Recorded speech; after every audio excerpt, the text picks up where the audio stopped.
Hello everybody, welcome to Mr. Stanier's Chess Academy. This is the expert course lesson 7.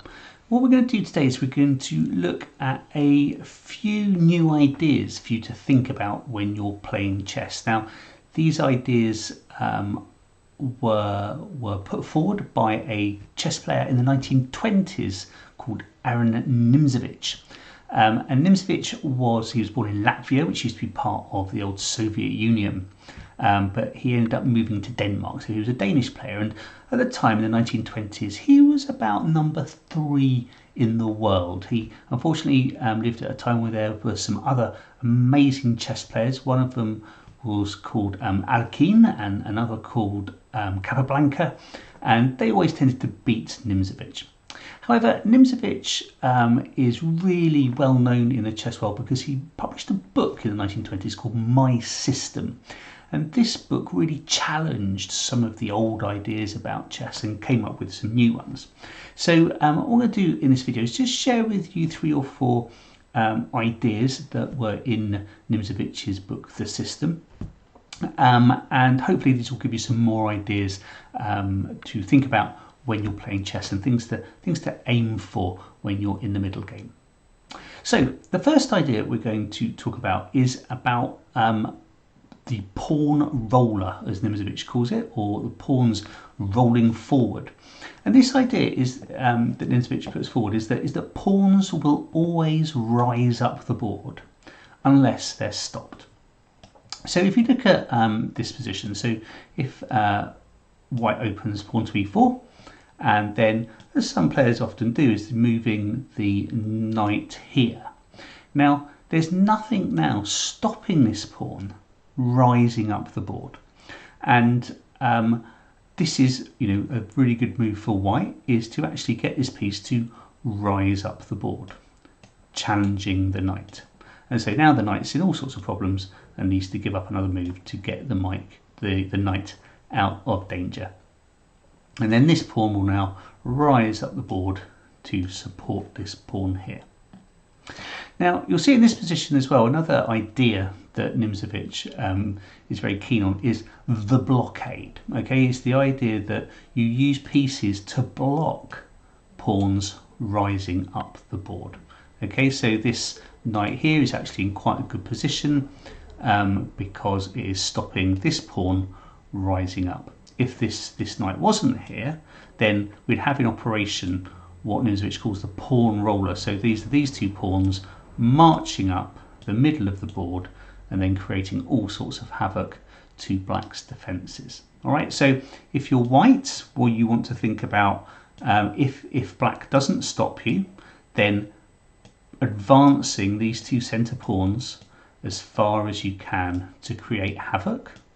If you're playing black, you want to think about stopping that happening.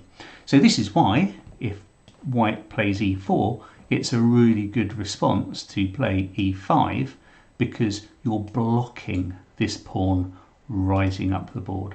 If, for example, you just played e6 because you wanted to stop fool's mate happening, then white, so I've done that in the wrong order, haven't I?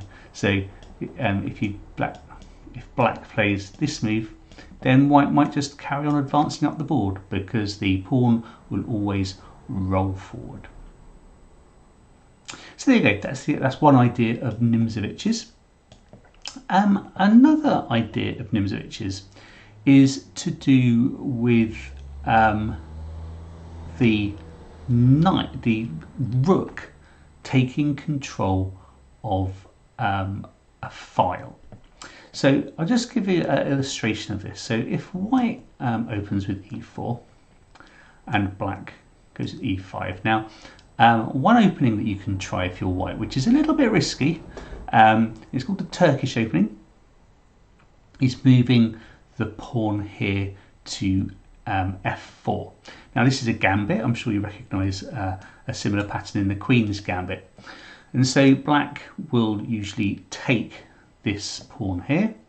Then it's really important if you play this opening that you move your knight out to stop the queen coming down here and causing all sorts of havoc, getting check and so forth. So make sure you move this knight out. So black might maybe just do a developmental move here and then white might continue its development. Black might continue its development, maybe like that. Now, if at this point white castles, we'll see here that there's no longer a pawn on f2. So this means that this rook has clear control of this file. All right? And Nimzovich says this is a really key idea when we're thinking about what goals we should achieve in the middle game, is that if we can gain control of these files with our rook, then it will put us in a more powerful position. So if maybe black develops like that, and then if at this stage we move this knight away from that file, and then suddenly we have pressure on this pawn, black to defend it may have to do this, which is weakening any kind of kingside defense if it castles on that side, and allowing a bit of free movement for the queen up there. So look out for that. See if you can actually create positions where your rooks are free to try and put pressure on controlling a complete file. I mean, if this pawn wasn't here, then all of these squares are controlled by the rook. Okay, so try and work your way into positions like that. The pawn is there at the moment. So and if black does support it here, then what Nimzovich talks about, he says, well, don't panic about this, because actually, look, black has, in a couple of moves, control over this file. So he talks about being able to step off onto a different file as well. So maybe when you're thinking about what move should I play, maybe move your pieces to positional places where you can create opportunities to release the power of your rook to control either a file directly, or then in a couple of moves control another file. Okay, so that's another idea of things to look for, is an open file. A third idea that Nimzovich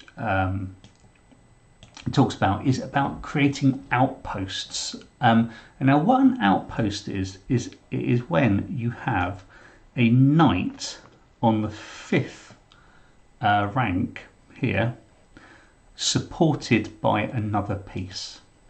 So this is a really strong position, because it means that you're putting pressure onto your opponent's front line, and later on in the game this can be a real problem. So if you're one position which comes up quite often, if you're, say, playing this scenario here,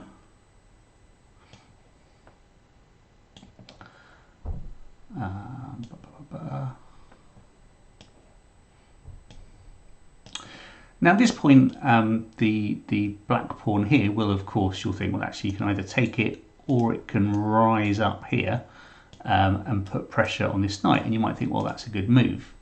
But then this knight here can now go up to the 5th rank, and you now have a secure outpost. All right, and so it's going to be really difficult for black to get rid of this knight here, and this knight is causing all sorts of problems over there. So if you get the opportunity to move your knight into a position where it is protected on the 5th rank, then that's a really powerful thing. I mean, even better if you can get a knight on the 6th rank that is protected.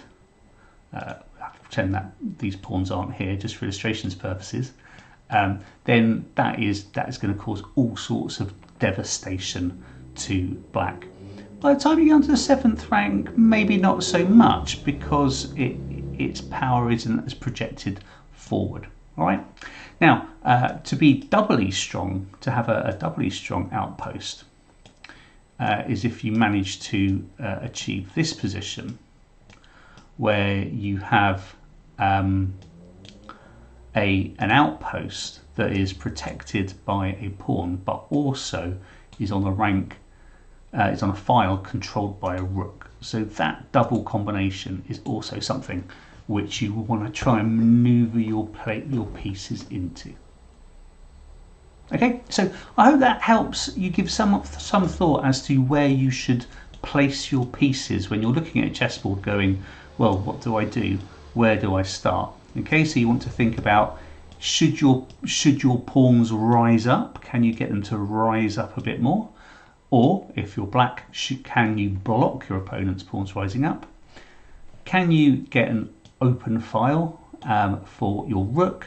And can you achieve a knight outpost? You can achieve outposts with bishops as well, are also quite powerful too. So can you move them into a supported position on the 5th rank? The final thing I want to talk about is quite a complex idea. So those three things, those three kind of positional bits of positional play, put them to one side in your brain now. Maybe watch the video again in a bit and go back to them. But I want to talk about something very different now, which is really crucial. It's a really key chess concept. Now, you're probably familiar with the idea of each piece having its own value. So pawns have 1 point, bishops have 3 points, knights have 3 points, rooks have 5 points, queens have 9 points. And having this material value in your head is important, but it's not the be-all and end-all of the value of a piece, and it's not the be-all and end-all of how you should think about what is happening on the chessboard. Another thing we want you to think about is time, and time being a unit that is valuable. So just as if you exchange 2 pawns, and if you capture 2 of your enemy's pawns, and you exchange just 1 pawn, you think, yes, I'm a pawn up. You need to start to be a good chess player to be thinking about time in that way. Can you take time away from your opponent? And each of these units of time we call in chess tempi, okay, from Italian for time, tempi. Okay, so complicated idea, Mr. Stanier, what on earth you talk about? Let me illustrate it. So if we have an e4 opening here, and then e5, and then this knight here is going to move once. Okay, so this knight has kind of, as a value, as a time value, has 1 tempi, and this pawn has, as a time value, 1 tempi as well. So maybe black does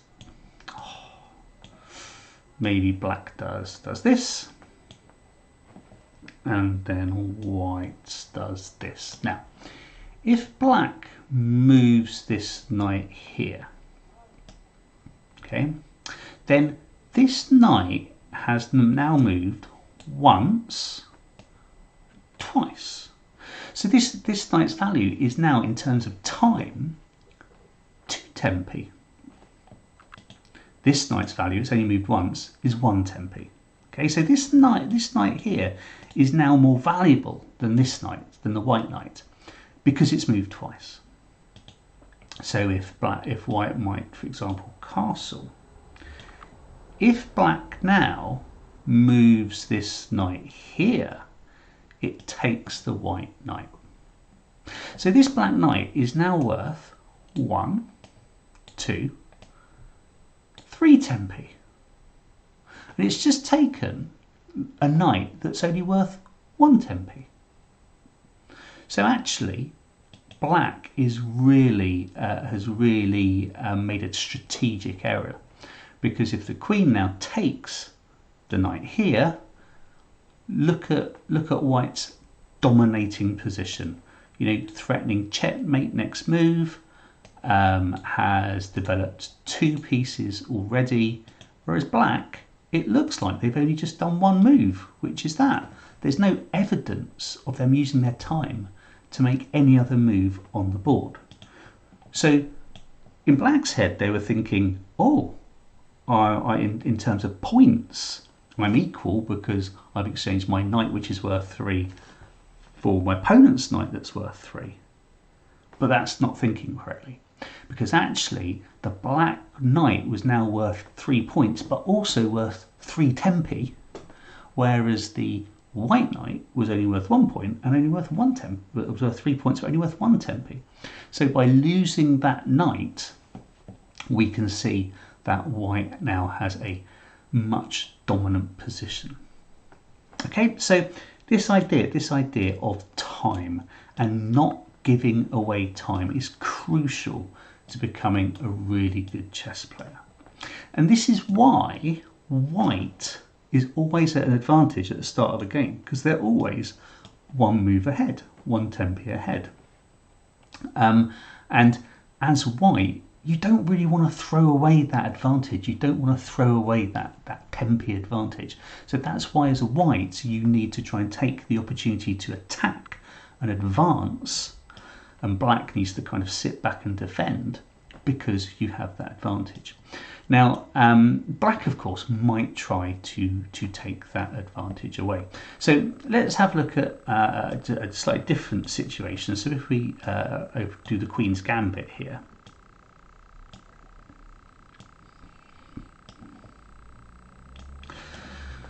Okay, so it's now black's move. We're kind of equal for tempi now.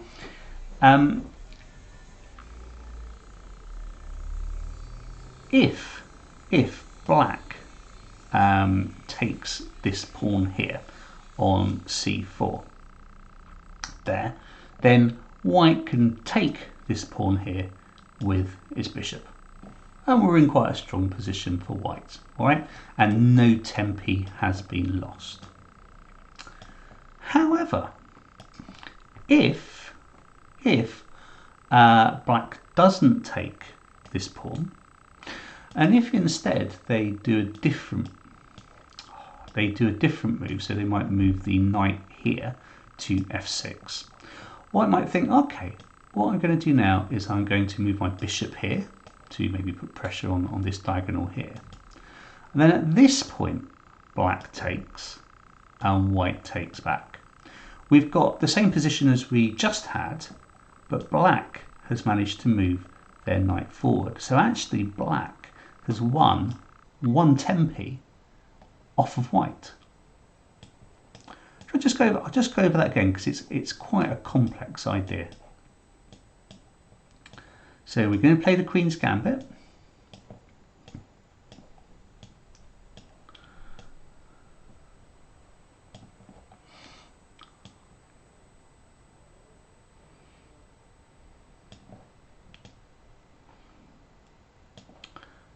Okay, so in this position, if black takes and then white just takes in one move, we have this position. But if black doesn't take, they do another move, and white develops the bishop, say here, and then black takes, and then white takes. Black's gained a tempi because the bishop, rather than just taking that pawn in one move, has actually taken it in 2 moves. So you need to be on the lookout to see where you can actually get your opponent to give up, to sacrifice a tempi, and to see if you can spot where your opponent loses time, and to kind of celebrate these little victories of stealing time off your opponent, just as you would if you captured one of their pieces. So you do get in grandmaster games, games that progress in this fashion, where actually the black players saying white's players saying, oh please could you take my piece here because I don't want to give up a tempi, and black is saying oh no, and black is saying oh no, I don't want to, I'm just going to move my knight out. And so white's thinking, well, I'm not going to move this bishop because I'll lose a tempo, I'll have to move a different piece. And then black's saying, well, I'm still not going to take it, I'm going to do something else. And white's saying, well, I'm not still going to move my bishop because I'll have to give up a tempi, so I'm going to do something else. And black's saying, well, I'm still not going to take it, and does something else. And it's kind of a game of like how much can you hang on to before you lose this tempi. So I hope that's a clear introduction to this idea of a tempi, and it's one of the reasons why you shouldn't move a piece twice in the opening, because the minute that you move a piece twice, then suddenly you find yourself in a weaker position. So, you know, just if you go for a normally opening, if at this point the bishop, say, moved here or then went over here, suddenly you've lost the move, and now black can take the advantage and be in a stronger position. Okay, so that's the concept of tempi. So I hope I haven't overloaded your brains today, but there are some new really important ideas. Just recap again. Idea number one, pawns will always rise, and if you're white, try and create that pawn roller in the center of the board with your 2 pawns. If you're black, try and blockade the advancement of those pawns. Usually the best piece to do this with is a knight or another pawn. The idea of trying to gain a open file with a rook, so placing a rook on an open file if you can, and then the idea of creating an outpost, so getting a knight on the 6th row supported usually by a pawn is a really strong, on the 5th row supported by a pawn is a really strong thing. And if you can get it onto the 6th row as well, that's great, that's even better. And then we've talked about this idea of time and not losing time, and trying to calculate how many tempi each piece is worth, and trying to not move pieces too much, which will inflate their value. Great, well, keep playing lots of chess, and I will see you in the next lesson.